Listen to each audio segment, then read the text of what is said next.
The economic relationship between the United States and Canada is becoming less predictable than it has been in decades. For a long time, even when governments changed and policies shifted, the underlying rules between the two countries remained stable enough for businesses to plan years ahead. That sense of reliability is now starting to weaken. Tariffs, regulatory approvals, subsidies, and trade rules are increasingly being used as leverage, and decisions that once felt technical are beginning to feel political. This change is not about rising diplomatic tension or harsh rhetoric between leaders. It represents a deeper structural shift that reaches directly into supply chains, industrial strategy, and long-term investment decisions across North America. The reason this matters is straightforward. Canada and the United States do not function like ordinary trading partners that simply buy and sell goods to one another.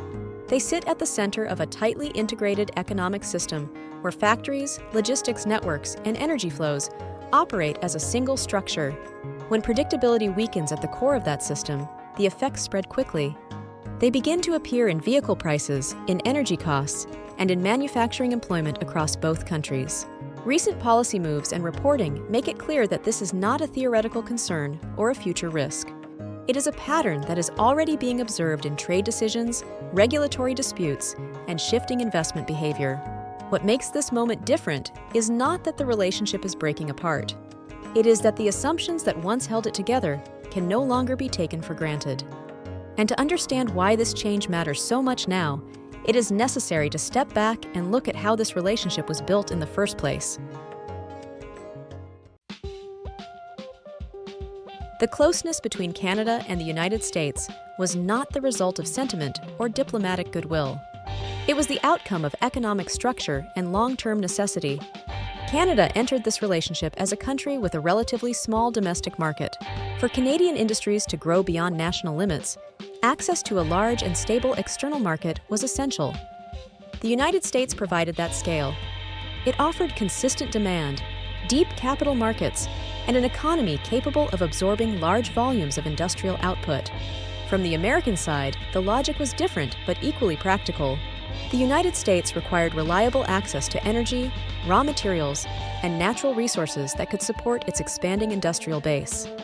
Canada was geographically close, politically stable, and economically aligned in ways few other suppliers could match. Distance also mattered. Shorter transport routes reduced costs, lowered risk, and allowed supply chains to operate with fewer disruptions. Shared language, similar legal frameworks, and compatible regulatory systems further reduced friction between companies on both sides of the border. Over time, these advantages reinforced each other. What began as a convenient trading relationship gradually evolved into something deeper. Canada and the United States stopped behaving like two separate markets connected by trade. They began operating as a single economic space where separation became inefficient. At that point, proximity was no longer just an advantage. It became a structural dependency, and relationships built on that kind of necessity do not remain confined to trade for long.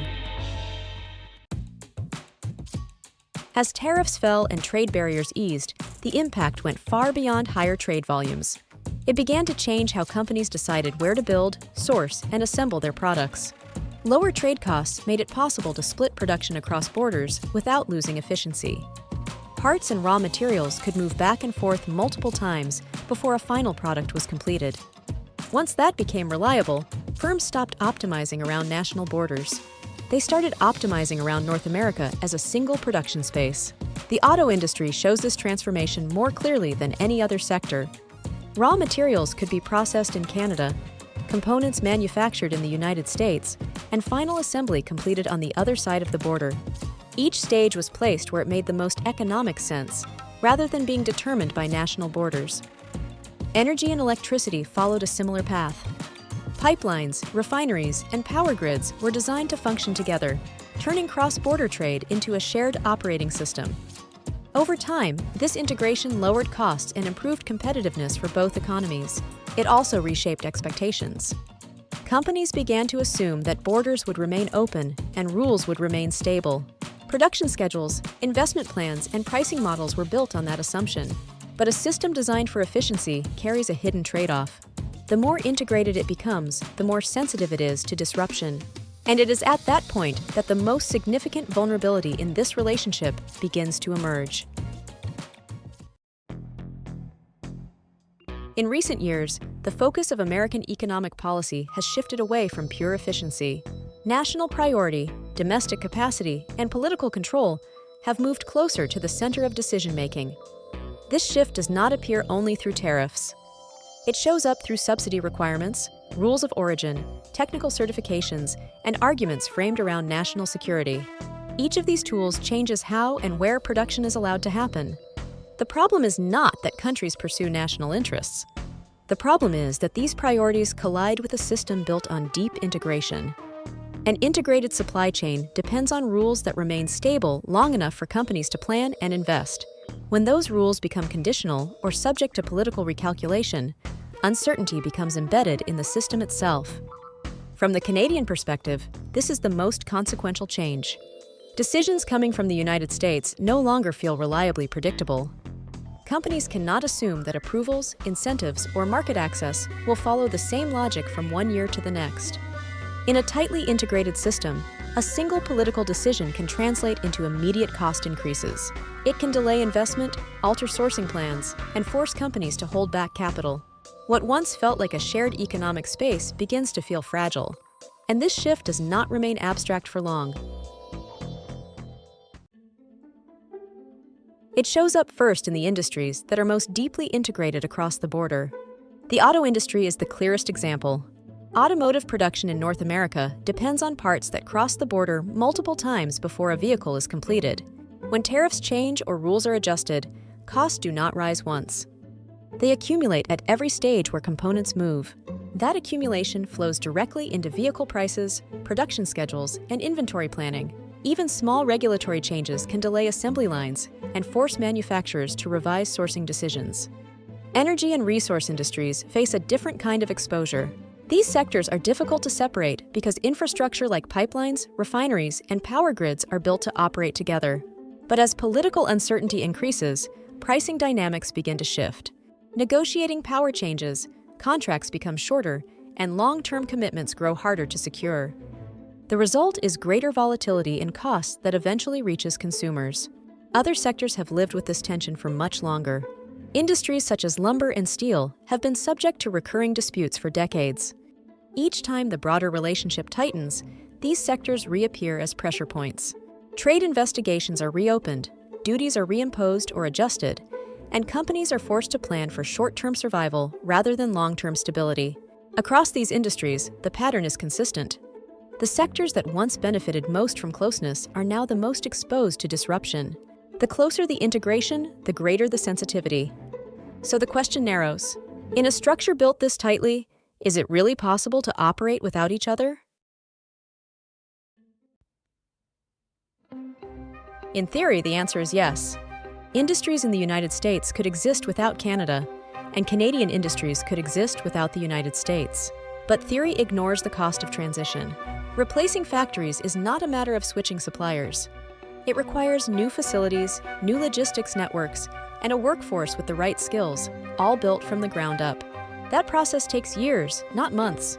During that time, production slows, inventories tighten, and prices rise. Investment decisions are delayed as companies wait for clarity that does not come quickly. Competitiveness weakens as costs climb and efficiency declines. The same pressures appear on both sides of the border. When one country moves to reduce dependence, the other responds. Retaliation does not always take the form of tariffs. It can appear through regulatory friction, procurement rules, or incentives designed to pull production elsewhere. These responses force companies to redesign supply chains that were built over decades. Each adjustment adds cost and reduces flexibility. So the real issue is not whether separation is possible. It is how expensive that separation would be, and how long both economies would carry the burden. And that brings the focus to what this relationship looks like from here. The economic ties between Canada and the United States are too deeply integrated to be fully separated in any realistic time frame. Decades of shared infrastructure, production networks, and investment cannot be unwound without severe disruption. At the same time, this relationship is unlikely to return to the automatic stability of the past.